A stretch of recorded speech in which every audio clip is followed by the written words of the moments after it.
Good morning from Islamabad, Pakistan. I am Syed Mansoor Ali Shah, Judge of the Supreme Court in Pakistan. And I want to thank Susanna Medina, in particular, the President of IAWJ, for extending a warm invitation to attend the conference, which I could not due to my judicial commitments. So thank you so much for hearing me through this video recording. I just wanted to share some of my thoughts and some of the initiatives that we took at the Lahore High Court in Punjab, where I was the Chief Justice before I was elevated to the Supreme Court, to show to you how we've built bridges amongst female and male judges in Pakistan and how gender sensitization has done wonders for us. You see, as a background, it's important to understand that we are a very male-dominated justice system. 14% of our district judiciary is female judges, whereas at the constitutional level, or the constitutional court, we just have 5% of the judges who are female judges. And with two of our judges who are now from the constitutional court who are now in Buenos Aires, you can imagine that the country is working under 5% at the moment. So we realized the problem. We thought that while we are inducting male and female judges, they are working on their own. They seem to be working in isolation, like two distinct sets of people working in the same judicial system. They were not working as a team. They each harbored views against each other just on the basis of gender. They thought that they were male judges and they had all the positions, they had all the administrative positions, all the important cases were going to them, and the female judges thought that they were somehow treated as lesser judges because they were not given the assignments they were supposed to be given, they were not marked important cases, so there was a bit of a dysfunctional relationship between the two. We thought it was not good for the justice sector because if both the judges who are equally able are going to work like this, we cannot possibly deliver justice and have an efficient justice system. So we thought of looking into the concept of gender sensitization. And we thought that this characterization that we seem to have built on the basis of sex alone has to go. We need to start thinking of the person, we need to start thinking of the ability of the person rather than the sex itself. So we reached out to ADB and then also to IAWJ, and I must thank them for the great effort they have done in helping us understand the subject, the issues, and help in changing our mindset. So we started working on both the tiers. We thought we looked at the workplace and see the gender issues at the workplace as well as in the courtroom, because a judicial mind also have to have gender sensitivity in the courtroom. So first, let me just share with you the workplace concept. We felt that the judges, female judges, thought that they were being treated as lesser judges and they did not have the kind of say that they should have had, and they were not involved in most of the administrative work. And any system which is unjust, we thought, any system which at the workplace is unjust could not possibly produce just and fair judges, because that would lead to frustration and could not lead to effective judges who could dispense justice. So we came up with various policies. We came up with the gender policy ensuring that every female judge is part and parcel of the administrative decision-making committees. So every committee would have a female judge in it, one or more. And we came up with a gender posting and transfer policy, ensuring that female judges ought to be transferred and posted keeping in view geographical distances, the distances from their families, keeping in view where their spouses and families are working, keeping in view their children, keeping in view a number of other factors which would help them achieve a place where they would be comfortable to work.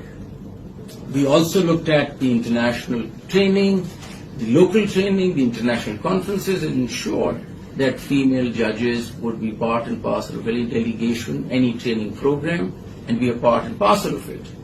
Most of the positions that were given to the female judges. For example, the Judicial Academy was headed by a female judge.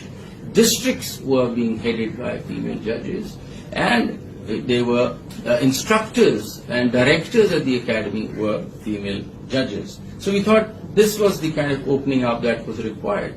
Once the judicial reforms started at the Lahore High Court, we ensured that in the think tanks that we constituted, we had all tiers of female judges as part and parcel of the reform agenda, so that we realized what issues are being faced by female judges, and they could not be left out at the stage of reform at the High Court. So this was the kind of overall opening up where we brought female judges into the limelight, into the positions that they deserved to be in, and that kind of started developing a mindset that we all have to work together. That was connecting the dots and building the bridges between male and female judges.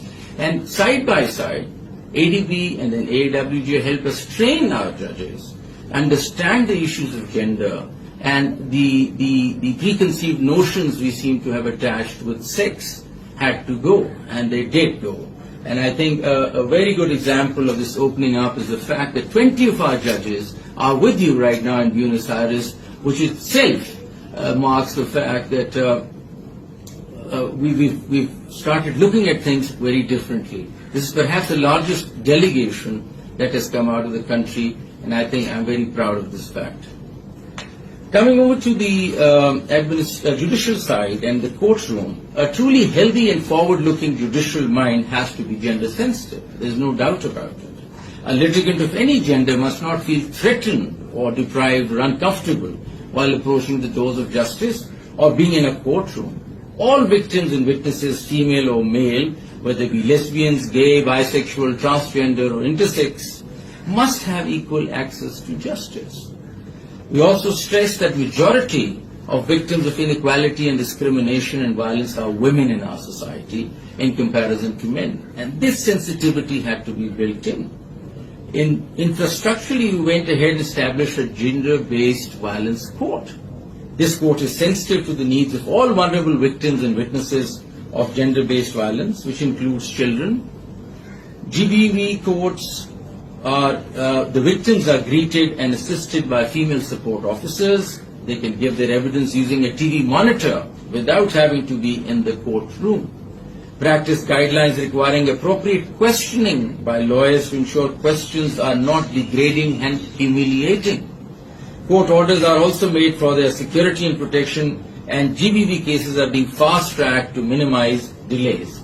Similarly, we've established child care courts to ensure that children who are offenders are also treated with sensitivity throughout the process. Justice Alia Neelam, who's there from the High Court, is monitoring these courts and doing a wonderful job at it. So in the end, I would like to say that the 20 female judges from the district are here with you, and everyone has a story to tell. I encourage them to frankly share their sense of empowerment with you all. The 2 High Court judges will tell you how they played a pivotal role in redesigning administrative structures of the court hand in hand with male judges. Justice Aisha Malik, who's there, is one of the leading lights that has brought about this change, and my salutes to her too. I think we're getting there. I'm very sure that we've got there. Thanks to the wonderful support and encouragement of IAWJ. Have a wonderful conference, all of you. All the lady judges from Pakistan, we're very proud of you. And it's a privilege to have worked with you. Don't forget to take time out and enjoy Buenos Aires. God bless you all the best.